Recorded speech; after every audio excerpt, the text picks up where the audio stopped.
পুলিশকে বিনা পরোয়ানায় গ্রেপ্তার করা যাবে না। পুলিশ অফিসার কাকে বিনা পরোয়ানায় গ্রেপ্তার করতে পারে? সেই কুখ্যাত 54 ধারা। এটা সুপ্রিম কোর্টের হাইয়েস্ট ডিসিশন থাকা সত্ত্বেও এটা বাস্তবে প্রয়োগ হয় না। আমাদের বুকে হাত দিয়ে মনে করতে হবে যে পুলিশ এখন যে একটা অদ্ভুত অবস্থায় আছে, তাদের জনপ্রিয়তায় ভাটা পড়েছে, যেটুকু থাকা উচিত পুলিশের নেই, তার কারণ অনুসন্ধান করার মতো আমাদের উদার চিত্ত থাকা উচিত। তার মধ্যে আমরা সকলে বলছি কাজে পুলিশ দলীয় পুলিশ হয়ে যায়, সেটা তো বাহ্য, কিন্তু ভিতরে সমস্যা আছে। আমাদের পুলিশ আইন যে আমরা লিখতে পারি না, 1861 সনের পুলিশ আইন এবং তারপরে পুলিশ বিধি বেঙ্গল এগুলি দিয়ে চলছে, সেগুলির পদে পদে এই সমস্যা আছে। এমনকি সর্বশেষ সংস্কার কমিশনের রিপোর্ট, সেটা এক নজর দেখলাম, তারাও জিনিসটা আদৌ, আমি দুঃখের সাথে বলছি, উপলব্ধি করতে পারেননি।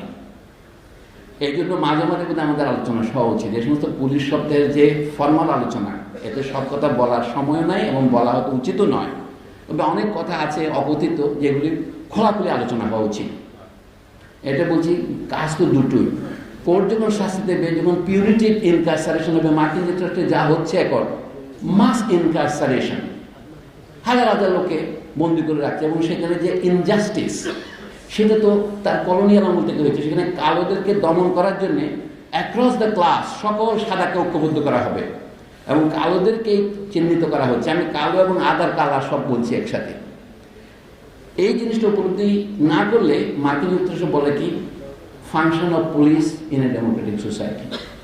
তাহলে যেখানে পুলিশ নিজে জনগণকে রক্ষা করতে যায়, যে কারণে সে ফায়ার ডিপার্টমেন্টের চাইতে আমাদের কাজটা আলাদা, কারণ আমরা সমাজকে রক্ষা করি, সেটা মার্কিন যুক্তরাষ্ট্রে দেখা যায় একটা ব্যঙ্গচিত্রের মতো হয়েছে। অত সকলেই তো আমরা বলি মার্কিন যুক্তরাষ্ট্র গণতান্ত্রিক সমাজ, কিন্তু গণতন্ত্রের চেয়েও এটা বেশি ধনতান্ত্রিক সমাজ, যে কারণে সেখানে অবিচার প্রাতিষ্ঠানিক রূপ পেয়েছে।